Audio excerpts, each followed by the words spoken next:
Bien-aimés dans les Seigneurs, bonjour, bonsoir, ça dépend de l'heure à laquelle vous nous suivez. Nous sommes l'église Royaume des Dieux, Maison de prière. Moi, c'est le pasteur Yann.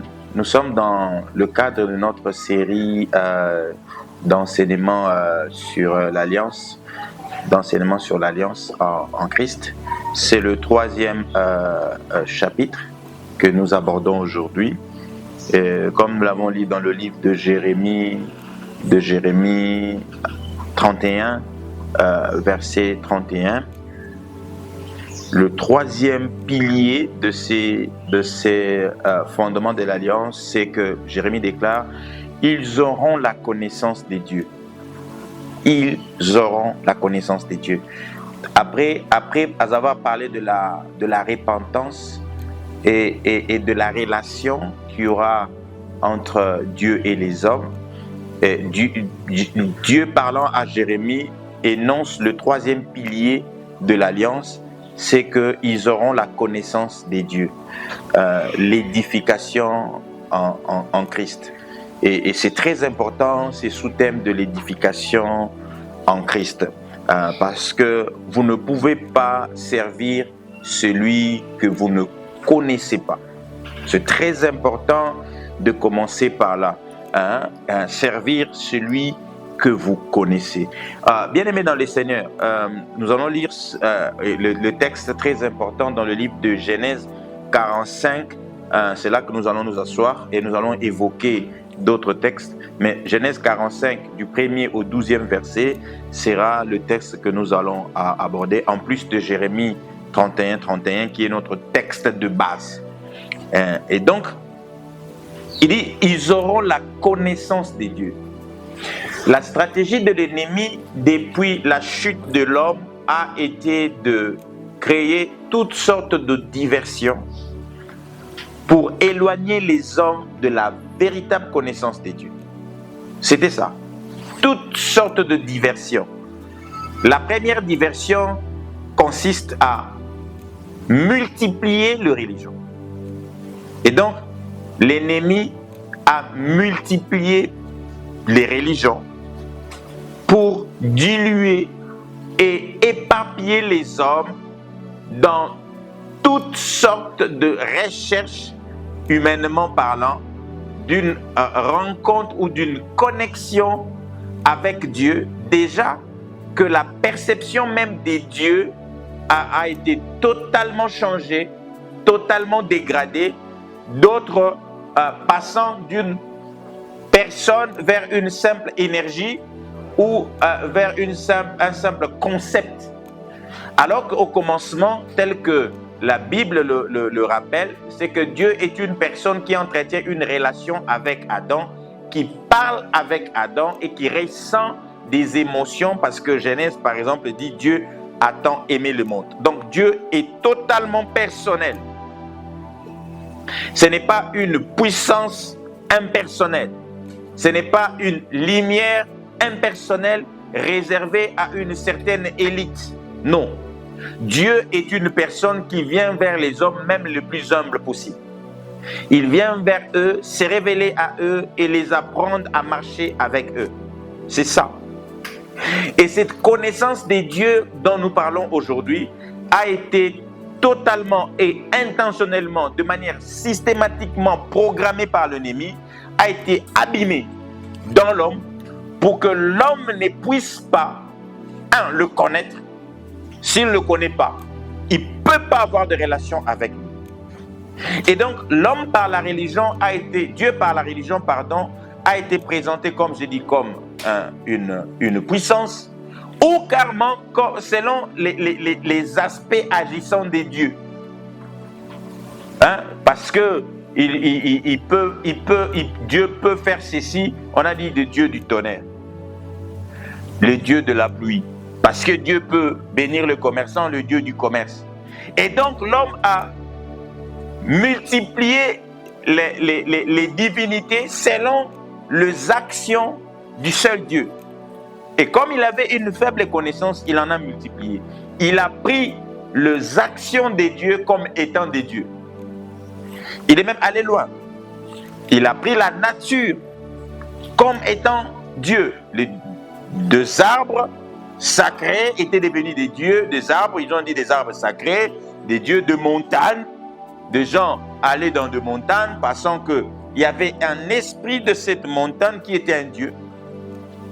Comme nous l'avons dit, des hommes ont pris même les soleils comme étant une divinité, la lune comme étant une divinité, mais tout ça c'était dans une stratégie bien coordonnée de l'ennemi pour éloigner les hommes de la véritable connaissance de Dieu. Il est certes clair que dans toutes ces voies, il y a une certaine force spirituelle qui peut s'observer, mais c'est loin d'être et loin à comparer de la force de Dieu. Loin à comparer, rien à voir. Et donc, le but de l'alliance en Christ est de réparer, de restaurer la connaissance de Dieu. Que l'ennemi s'efforce. Et même dans la foi chrétienne, bien aimé, l'ennemi n'a pas baissé le bras. Et il a infiltré la foi chrétienne pour créer, même au sein de la foi chrétienne, toutes sortes de déviations, de sectes qui devraient carrément se proclamer comme occultes, mais qui veulent toujours avoir quelque chose de rattaché au Christ pour tirer le plus faible vers eux et en détourner, conduire un grand nombre vers l'enfer. Et vous verrez toutes sortes de religions, toutes sortes de sectes qui veulent se proclamer comme chrétiennes, religion, en parlant de religion ou des sectes chrétiens. Et pour le but, c'est pour conduire dans la perdition et éloigner les hommes de la vraie connaissance de Dieu. C'est comme ça que la connaissance de Dieu est un pilier important dans l'alliance. La connaissance de Dieu. Les hommes, le plus rationnels, ils ont opté pour la laïcité, qui est une arme, en fait, de l'ennemi, qui est remplie de Russes, pour, cette fois-ci, non pas infiltrer la foi avec de fausses doctrines par les faux docteurs, parce que ça, c'est une de supercheries le plus efficace de l'ennemi. Infiltrer la foi chrétienne par de faux docteurs qui viennent avec de faux enseignements et qui détournent la foi de chrétiens bien intentionnés. Ils sont induits en erreur. On l'a conduit carrément dans la perdition par une fausse connaissance des dieux. Mais l'ennemi, comme je viens de le dire, a développé aussi des choses comme la laïcité, de concepts qui paraissent totalement corrects, scientifiquement cohérents, et puis ils vous disent, vous voyez, il faut faire la part des choses, Dieu à l'église, ici c'est la science, ici il ne faut pas amener Dieu ici, ici c'est à l'hôpital, c'est la science, n'amenez pas la prière ici. Il y a des hôpitaux carrément qui ont sorti la prière comme si la prière avait quelque chose d'opposé à la médecine. Non, c'est la prière, la foi chrétienne n'est pas opposée à la médecine, pas du tout. Mais pourquoi ceux qui se disent laïcs veulent faire croire qu'il y a une opposition, une contradiction, au point qu'on ne peut pas avoir la foi là où s'exprime la science? Il faut que la foi soit en dehors. Mais leur occultisme, à eux, a la place à l'université. Ils veulent que l'occultisme ait la place à l'université. Mais ils ne veulent pas que la foi chrétienne ait sa place à l'université. Ils veulent que l'occultisme ait la place à l'hôpital. Mais ils ne veulent pas que la foi ait la place à l'hôpital.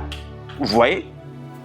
Tout ça, c'est pour éloigner le malade de la connaissance de Dieu. C'est pour éloigner les étudiants de la connaissance de Dieu. De sorte que nous ayons des étudiants qui ont la science sans Dieu, la science sans foi, la science sans âme, et donc la science sans conscience. C'est comme ça que les scientifiques d'aujourd'hui ne contribuent pas efficacement au salut de ce monde. Nous sommes dans un monde qui ne fait que s'enfoncer malgré toutes les découvertes. Pourquoi? Parce qu'ils se sont séparés de Dieu. Ils n'ont pas la connaissance de Dieu. Et d'autres, au lieu de chercher la connaissance des dieux en Dieu, ils cherchent Dieu dans la nature. Il y en a même quand ils parlent de Christ, ce n'est pas le même Christ. Parfois, les chrétiens se font tromper. Il y a des prophètes qui disent que c'est la dimension christique. En fait, quand tu entres au fond de ces concepts, pour eux, c'est une dimension, c'est pas une personne, premièrement. Alors que la Bible nous dit que Christ est une personne. Et cette personne, c'est Jésus. En dehors de Jésus, il n'y a pas de Christ. Il n'a de Christ que Jésus. Mais eux, ils vous disent, non, c'est une dimension spirituelle que nous devons atteindre, que tout homme peut atteindre. C'est comme si tout homme pouvait devenir Christ. Mensonge. C'est vous éloigner de la connaissance de Dieu. Un seul est Christ. Son nom, c'est Jésus. Celui qui est né à Nazareth. Et celui qui a été crucifié à Golgotha. Et qui est revenu vivant d'entre les morts. Et aujourd'hui qui est assis sur le trône des dieux, car il est Dieu. Et il y en a peu d'autres. L'ignorance efficace de l'ennemi. L'ignorance. Les larmes, les massous, ça, ce n'est pas des armes efficaces. Les blocages, ça, ce n'est pas des armes efficaces. L'arme la plus efficace de l'ennemi, c'est l'ignorance. Parce que l'ignorance, en grec, c'est synonyme de ténèbres. Synonyme de ténèbres. L'ignorance est l'arme la plus efficace que l'ennemi puisse utiliser contre le peuple de Dieu. Et donc, vous, enfants de Dieu, vous devriez chercher la connaissance, la véritable connaissance qui est la lumière de Dieu. Parce que si votre connaissance est ténèbre, là vous êtes vraiment dans le ténèbre. Il faut chercher la connaissance de Dieu. Le frère de Joseph vivait avec un homme qu'il ne connaissait pas. Les frères de Joseph, toute leur vie était orientée non pas vers la connaissance du Dieu de leur frère, mais vers l'élevage de moutons. Ils étaient occupés par toutes sortes d'activités qu'ils pouvaient faire. Élever les moutons, chercher les pâturages pour leurs moutons, c'était ce qui était prioritaire pour le frère de Joseph. Il n'avait aucune relation avec Dieu. Aucune. Dieu ne les intéressait pas. Ruben d'ailleurs, c'était les femmes. Judas, c'était les prostituées. C'est comme ça la vie de ces gens. Ruben était même allé avec la femme de son père. Quelle abomination. Aucune relation avec Dieu. Il va coucher avec Bila, une des concubines de son père. Vous voyez, lorsqu'on n'a pas de relation avec Dieu, lorsqu'on n'a pas la connaissance de Dieu, on ne va que de perversion en perversion. La chair va te pousser à poser des actes qui vont aggraver la situation de sa vie. L'acte que Ruben a posé a provoqué la malédiction de sa vie. Son père l'a maudit et l'a privé du droit de l'aîné, le droit d'aînesse. Ruben a perdu le droit de l'aîné. C'est comme ça Joseph, qui n'était pas aîné, a hérité du droit de l'aîné. Il a reçu la double portion par ses enfants. Manassé et Ephraïm sont devenus des tribus. Joseph, qui ne devrait qu'avoir une part dans l'héritage d'Israël, Joseph a eu deux parts parce que Dieu a fait de lui le fils aîné, lui qui était 11e de garçon. Il est devenu le fils aîné à cause de quoi? De l'obéissance, de sa conduite et de sa relation avec Dieu. Parce qu'il connaissait les dieux de sa vie, les dieux de son père. Il le connaissait. Vous voyez? La relation avec Dieu a tellement d'avantages parce qu'il vous retire de toute loi de malédiction, de toute conduite qui vous expose à la malédiction, à l'impureté. Judas, dont on parle dans le chapitre 28, on consacre tout un chapitre 28. Judas est un homme qui nous verrons après, qui a une grande destinée. Mais parce que toute sa vie a été plongée dans le mal, Judas a perdu ses enfants. Combien d'enfants Judas a-t-il perdu? Il perd son premier fils. Il perd le second. Oh, il va encore perdre le troisième. À cause de sa conduite. Pourquoi? Parce qu'il n'a pas bâti sa vie sur la connaissance des dieux. Mais en même temps, l'autre de leurs frères, Joseph, était avec eux, construisait sa vie, jeune qu'il était, beau qu'il était, parce que Joseph était très beau. Mais il n'a pas bâti sa vie sur sa beauté pour coucher avec les femmes. Pendant que Judas couche avec de prostituées, entre guillemets, sa belle-fille qui s'est déguisée en prostituée, Joseph a l'opportunité de coucher, j'utilise abusivement le terme opportunité, a la tentation de coucher avec Zelouïka, la femme de Potiphar, qui selon la tradition était, si pas la plus belle femme d'Égypte, en tout cas l'une des plus belles femmes d'Égypte. Joseph refuse de tomber dans cette tentation. Il refuse totalement. Il se maintient. C'est un jeune homme célibataire qui a 30 ans environ, mais qui refuse de coucher avec la femme de son maître. Formidable. Pourquoi? Parce qu'il a la connaissance de Dieu. Ce qui te maintiendra dans la sanctification, c'est la connaissance de ton Dieu. Si tu ne connais pas les dieux de ta vie, les dieux de ton appel, si tu ne le connais pas bien comment il est, c'est comme ça que nombreux se permettent certaines conduites. Mais celui qui connaît son Dieu, il ne peut pas se permettre certaines conduites. Moi, quand je vois un pasteur se méconduire, je sais qu'il a un problème. Il ne connaît pas bien Dieu. Il ne connaît pas. Parce que s'il avait connu le Seigneur, il ne se serait pas conduit comme ça. Si vraiment il avait connu le Seigneur, il ne se serait pas conduit comme ça. Peut-être qu'il a entendu parler de Dieu, comme Job. Il a juste entendu parler de Dieu. Mais lui-même, une relation avec Dieu, il n'en a pas encore. Oui? Et ils sont comme les frères de Joseph. Ils sont avec Dieu, ils ne le connaissent pas. Ils viennent à l'église, ils ne connaissent pas Dieu. Ils sont capables de le trahir parce qu'ils ne le connaissent pas. Ils sont capables de renoncer à l'alliance parce qu'ils ne connaissent pas Dieu. Ils sont capables de se méconduire parce qu'ils ne connaissent pas Dieu. Ils sont capables de meurtre parce qu'ils ne connaissent pas Dieu. Ils sont capables de prostitution parce qu'ils ne connaissent pas Dieu. Ils sont capables de toutes sortes de dérèglements parce qu'ils ne connaissent pas Dieu. Ils sont capables de toutes ces choses parce qu'ils ne connaissent pas Dieu.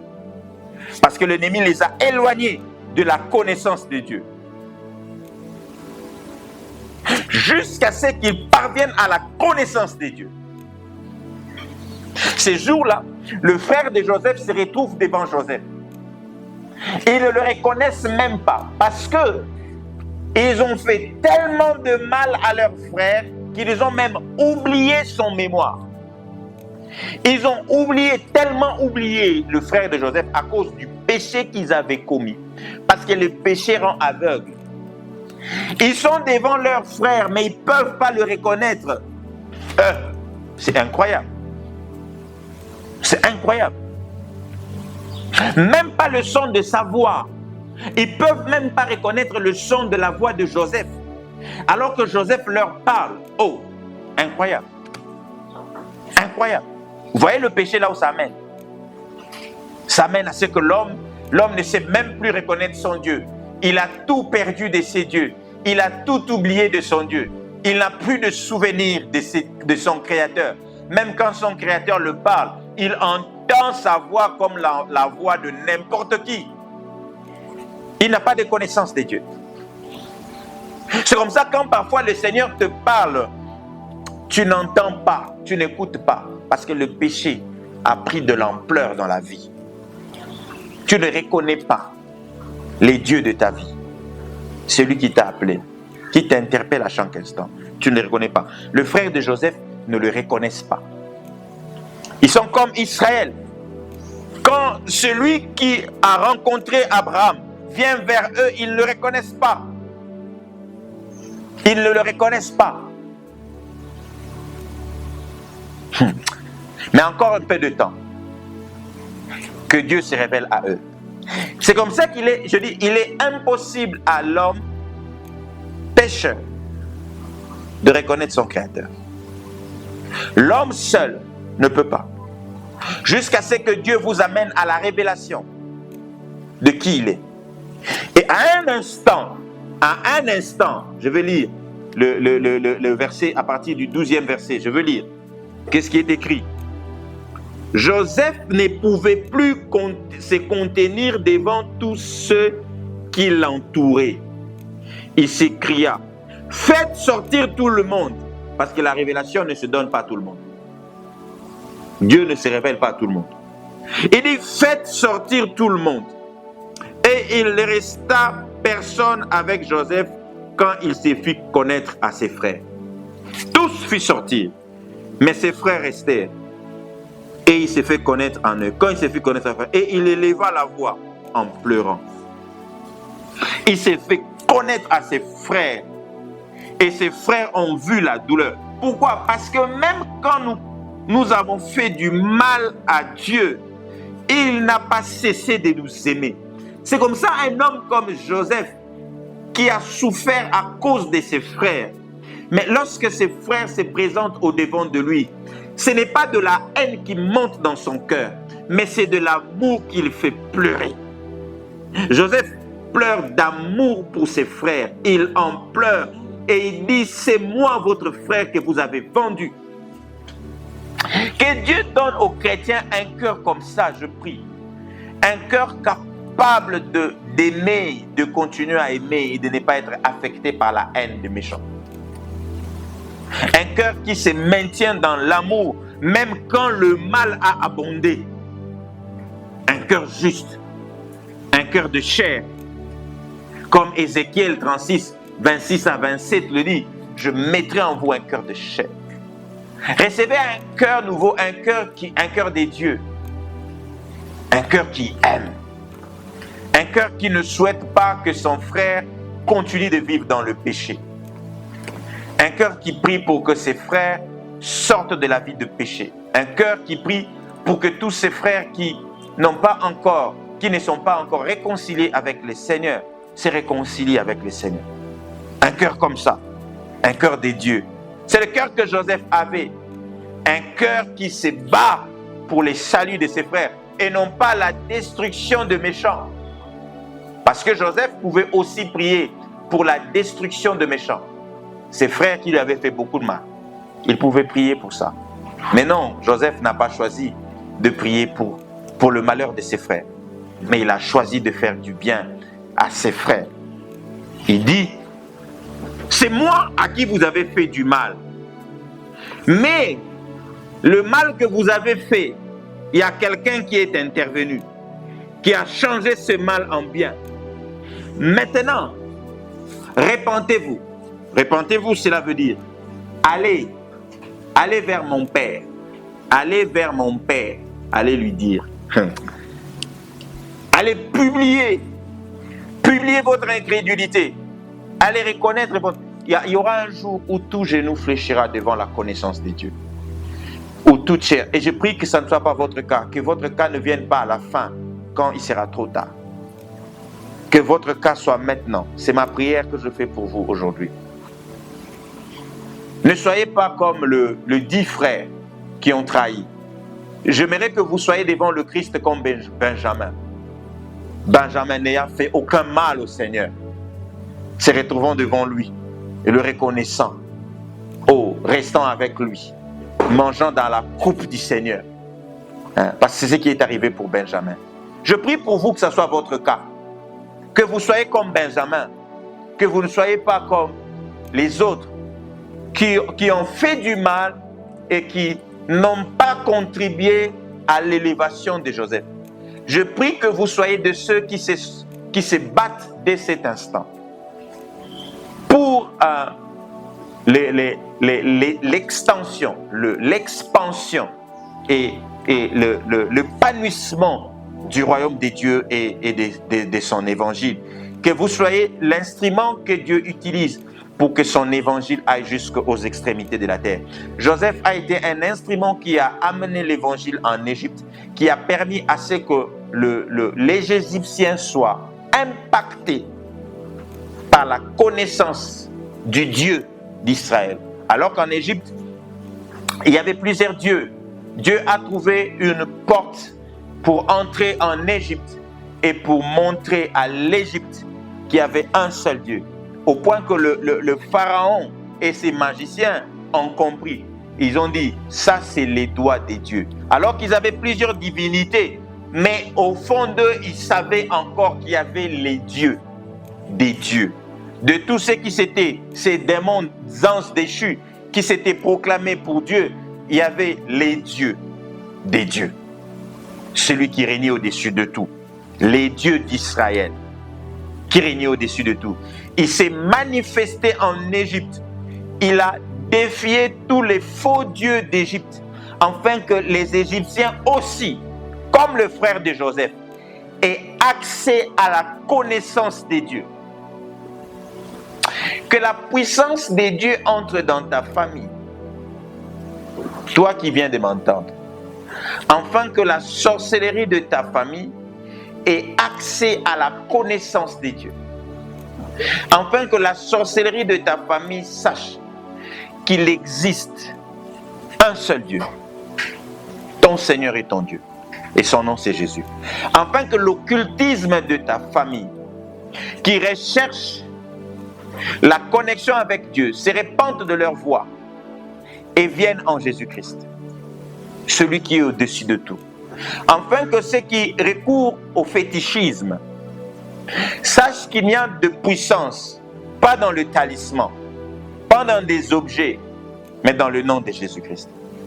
Que la véritable connaissance de Dieu accède dans ta famille pour sauver les cœurs de ceux qui pendant longtemps étaient habités par la haine, qu'ils en soient délivrés et qu'ils aient accès à la connaissance de Dieu. C'est Dieu d'amour qui nous affecte pleinement de son amour. Que ton cœur soit affecté de l'amour de Dieu, de la connaissance de Dieu comme Joseph. Afin que Dieu t'amène de là où tu es vers de niveaux élevés, de dimensions élevées.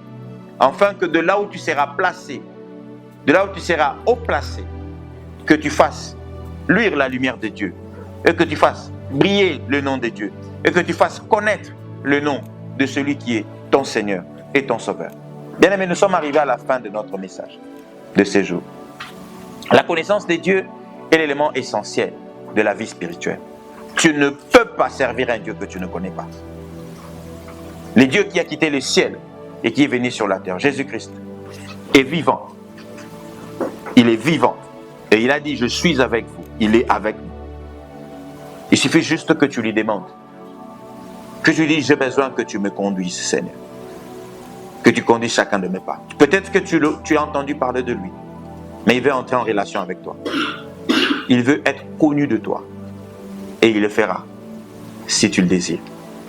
Alors n'endurcis pas ton cœur. Ouvre ton cœur. Et qu'il vienne à toi. Dîner avec toi.